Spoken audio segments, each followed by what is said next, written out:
नमस्कार दोस्तों, मेरा नाम है तुषार और आप देख रहे हैं राह क्लासेस। दोस्तों, आज की इस वीडियो में हम वही अपनी 12th क्लास की पॉलिटिकल साइंस पढ़ रहे थे और जो सीबीएसई का नया सिलेबस है उसके हिसाब से हम पढ़ेंगे। चैप्टर हमारा 4 है। चैप्टर का नाम है समकालीन दक्षिण एशिया, कंटेम्प्रेरी साउथ एशिया। नया कोर्स हम स्टार्ट कर रहे थे और मेरा नाम है तुषार और स्टार्ट करते हैं अपने इस चैप्टर को। आइए हम देख लेते हैं हमें इस चैप्टर में क्या पढ़ना है। Conflicts and efforts of peace and democratization, मतलब लोकतंत्रीकरण। जो दक्षिण एशिया में के कुछ देश हैं उसमें बहुत मुश्किल से लोकतंत्र आ पाया है। हमें पाकिस्तान, नेपाल, बांग्लादेश, श्रीलंका और मालदीव के बारे में पढ़ना है। पार्ट 1 में, ये जो पार्ट 1 है इसमें हम नेपाल और पाकिस्तान के बारे में पढ़ेंगे और जो हमारा अगला पार्ट आएगा उसमें हम बांग्लादेश, श्रीलंका और मालदीव कवर कर लेंगे। तो चलिए शुरू करते हैं। हाँ, तो दक्षिण एशिया में कौन कौन से देश शामिल हैं? एक तो अपना इंडिया ही है, एक पाकिस्तान है, नेपाल, भूटान, बांग्लादेश, श्रीलंका और ये छोटा सा देश मालदीव। ये देश दक्षिण एशिया के देश हैं। और इनकी शासन व्यवस्था किस प्रकार की है, आइए हम इनकी शासन व्यवस्था देखते हैं। दक्षिण एशियाई देशों की शासन व्यवस्था। भारत और श्रीलंका में आज़ादी के बाद से सफल रूप से लोकतंत्र है। जब से भारत और श्रीलंका आज़ाद हुए हैं इनमें एकदम सक्सेसफुल डेमोक्रेसी चलती आ रही है, ना कभी बिगड़ी है ना कभी दोबारा आई है। मतलब एकदम सक्सेसफुली लोकतंत्र यहाँ पर है। पाकिस्तान और बांग्लादेश में कभी लोकतंत्र आया है तो कभी सैनिक शासन आया है, ऐसे हुआ है। नेपाल में संवैधानिक राजतंत्र था जहाँ राजा का शासन होता था, और लेकिन 2006 के बाद यहाँ पर भी लोकतंत्र आ गया। और भूटान में राजतंत्र है। भूटान में राजतंत्र भी है और लोकतंत्र भी है, दोनों हैं। और मालदीव 1968 तक एक सल्तनत था, मतलब ये किसी का किंगडम था, और आज यहाँ पर भी लोकतंत्र है। एक तरह से हम देखें तो दक्षिण एशिया के जितने भी देश हैं उन सब में आज लोकतंत्र है, बस भूटान में राजतंत्र भी है। तो शुरुआत करते हैं पाकिस्तान से। पाकिस्तान से हम शुरुआत करते हैं। पाकिस्तान में लोकतंत्र स्थायी ना रह पाने के क्या कारण है? क्या कारण है वही, पाकिस्तान में लोकतंत्र नहीं टिक पाया, वहाँ डेमोक्रेसी अच्छे से नहीं टिक पाई। वहाँ पर धर्मगुरु, सेना और भूस्वामियों का दबदबा है। जो भूस्वामी होते हैं और जो धर्मगुरु होते हैं उनका दबदबा है, और सेना भी बहुत ज़्यादा प्रभावशाली है वहाँ पर, इसलिए पाकिस्तान में डेमोक्रेसी ढंग से नहीं टिक पाई। आइए शुरू से हम कहानी पढ़ते हैं। कहानी टाइप का है। सबसे पहले जब देश आज़ाद हुआ था जनरल आयूब खान ने देश की बागडोर ली, और फिर जनरल याहिया खान, फिर उनके बाद जनरल जिया उल हक आए। फिर 1999 में परवेज मुशर्रफ ने जनता द्वारा जो निर्वाचित सरकार थी उसको उठाकर सैनिक शासन लगा दिया। मतलब जो परवेज मुशर्रफ थे 1999 में उन्होंने क्या किया, लोकतांत्रिक सरकार थी अच्छी खासी, लेकिन उसे हटाकर उन्होंने सैनिक शासन फिर से लगा दिया। फिर कुछ समय के लिए जुल्फ़िकार अली भुट्टो, बेनज़ीर भुट्टो और नवाज शरीफ के नेतृत्व में लोकतांत्रिक सरकार रही, ठीक है। और फिर 2013 में जो नवाज शरीफ के नेतृत्व में जो सरकार थी, 2013 में नवाज शरीफ प्रधानमंत्री थे, उनके नेतृत्व में एक लोकतांत्रिक सरकार थी। लेकिन 2017 में जो पाकिस्तान की सुप्रीम कोर्ट है, पाकिस्तान सर्वोच्च न्यायालय ने उन पर वित्तीय भ्रष्टाचार के आरोप में 10 वर्ष की सज़ा सुनाई। जो नवाज शरीफ थे उन पर करप्शन के चार्ज लगे और उनको 10 साल की सज़ा हुई, ठीक है।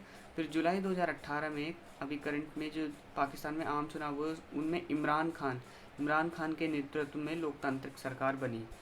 अभी करंट में पाकिस्तान में लोकतांत्रिक सरकार है जो जहाँ के प्रधानमंत्री इमरान खान हैं। अब हम भारत और पाकिस्तान संघर्ष पे एक नज़र डालते हैं। देखिए, विवाद तो है ही है, विवाद है बहुत ज़्यादा। विवाद क्या क्या है? एक तो कश्मीर मुद्दे को लेकर विवाद है, ये अनसुलझा मुद्दा है आज भी, कश्मीर मुद्दा, और हथियारों की होड़ चलती रहती है।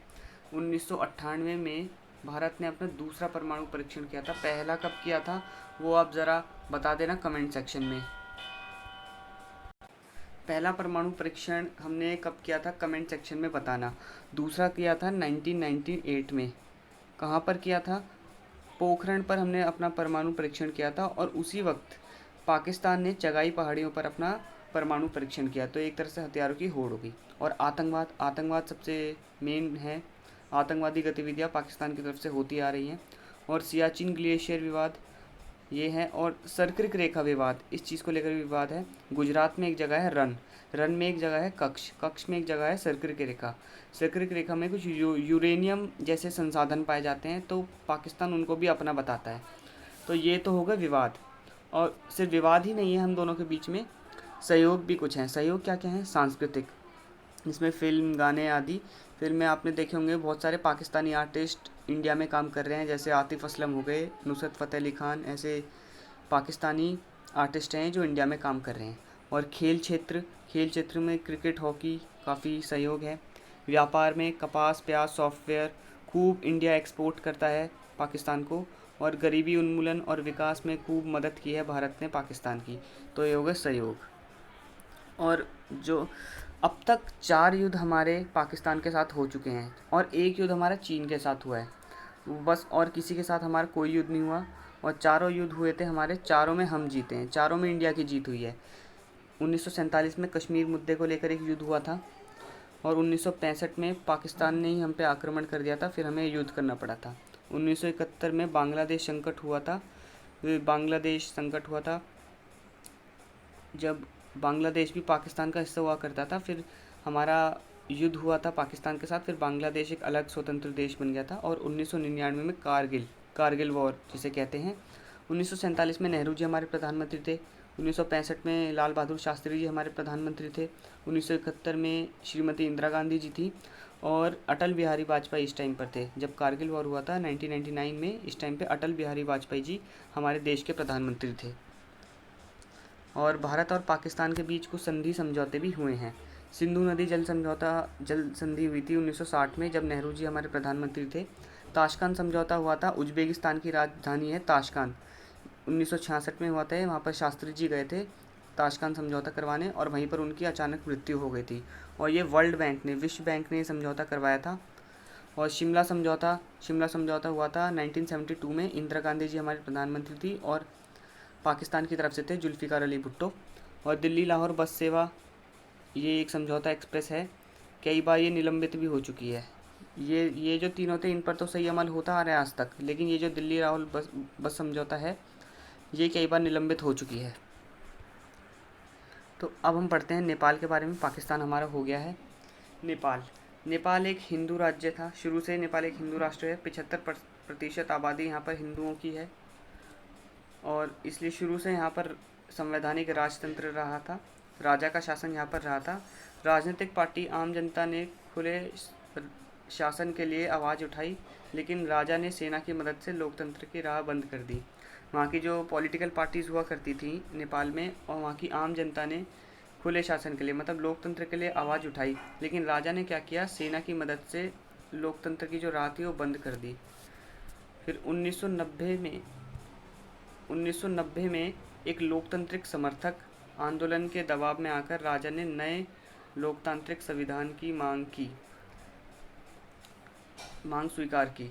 1990 में क्या हुआ था, यहाँ पर एक आंदोलन हुआ था कि नेपाल वालों के लिए भी लोकतंत्र लाया जाए। तो राजा ने इनके दबाव में आकर मांग स्वीकार कर ली। और आगे क्या हुआ वो हम देखते हैं। नेपाल में लोकतांत्रिक सरकारों का कार्यकाल बहुत ही छोटा रहा और समस्याओं से भरा था। मतलब लोकतांत्रिक सरकारें लगती तो थी नेपाल में, लेकिन बहुत छोटे छोटे कार्यकाल के लिए लगती थी, पूरे 5 साल के लिए नहीं टिक पाती थी। 1990 के दशक में माओवादी जो देश थे वो अपना प्रभाव जमाने में कामयाब रहे। फिर क्या हुआ, राजा की सेना और लोकतांत्रिक समर्थक और माओवादी के बीच एक हिंसक लड़ाई छिड़ गई। इन तीनों के बीच लड़ाई हुई, गृह युद्ध हो गया एक तरह से हम कह सकते हैं। और 2002 में, सन 2002 में राजा ने संसद को भंग कर दिया। फिर जो बचा बुचा जो भी लोकतंत्र था वो भी ख़त्म हो गया। तो ऐसा नेपाल में हुआ, ठीक है। लेकिन अब हम देखें वर्तमान में, तो लोकतंत्र है नेपाल में, और KP शर्मा ओली प्रधानमंत्री है नेपाल के वर्तमान में। अब नेपाल के भारत के साथ हम संबंध देखते हैं कैसे हैं। विवाद भी हैं, सहयोग भी हैं। व्यापार संबंधित मनमुटाव पैदा हुए कुछ। नेपाल की चीन को लेकर, दोस्ती को लेकर, नेपाल और चीन दोस्त हैं, इसको लेकर भारत थोड़ा नाराज़ है, क्योंकि जो चीन है वो हमारा दुश्मन है एक तरह से। नेपाल की जनता का यह सोचना कि भारत सरकार हमारे अंदरूनी मामले में दखल अंदाजी कर रही है। जो नेपाल की जनता है वो ये सोचते हैं कि जो भारत है वो हमारे अंदरूनी मामले में दखल दे रही है और भारत की पन बिजली नदी जल पर नज़र गड़ाए है। जो नदी जल है और जो पन बिजली योजना है, जल विद्युत योजना है, भारत उन पर नज़र गड़ाए हुए है, उन पर नज़र मार रहा है, ऐसा नेपाल की जनता का कहना है। लेकिन असल में क्या है, हम उनकी पन बिजली परियोजना में मदद कर रहे हैं। और हम सहयोग देख लें, सहयोग में क्या क्या है। संबंध वैसे हमारे अच्छे हैं, मधुर हैं। एक संधि के तहत दोनों देश के नागरिक एक दूसरे के देश बिना वीज़ा पासपोर्ट के आ जा सकते हैं एवं काम भी कर सकते हैं। हम दोनों के बीच, नेपाल और इंडिया के बीच एक संधि हुई थी, जिसमें क्या था, नेपाल के लोग इंडिया में और इंडिया के लोग नेपाल में आ जा सकते हैं। और वो सिर्फ आ जा नहीं सकते, वो वहाँ पर जॉब भी कर सकते हैं और कुछ काम धंधा भी कर सकते हैं, वो भी बिना वीज़ा और बिना पासपोर्ट के। ठीक है। और व्यापार, वैज्ञानिक सहयोग, साझे प्राकृतिक संसाधन, इसमें काफ़ी सहयोग है। और बिजली उत्पादन में, जल प्रबंधन में भारत काफ़ी मदद कर रहे हैं नेपाल की। नेपाल में लोकतंत्र आने से संबंध और मजबूत हुए हैं। लेकिन अगर हम अब वर्तमान में देखें तो वर्तमान में स्थिति थोड़ी बिगड़ रही है। जो केपी शर्मा ओली हैं, वो सीमा विवाद को लेके कुछ कर रहे हैं। वो ऐसा मनमुटाव फिर से पैदा हो गया हमारा नेपाल के साथ। ठीक है, अब पहला पार्ट हमारा यहीं पर ख़त्म होता है। नेक्स्ट पार्ट में हम बाकी के टॉपिक कवर करेंगे। इस वीडियो को लाइक कर दीजिए, हमारे चैनल को सब्सक्राइब कर दीजिए और अपने दोस्तों के साथ ज़रूर शेयर कीजिए। और हाँ, टेलीग्राम, हमारा एक टेलीग्राम चैनल है, आपको डिस्क्रिप्शन में लिंक भी मिल जाएगा, उसे ज्वाइन करिए। वहाँ पर आपको PDF नोट्स प्रोवाइड हो जाएंगे। धन्यवाद। जय हिंद, जय भारत।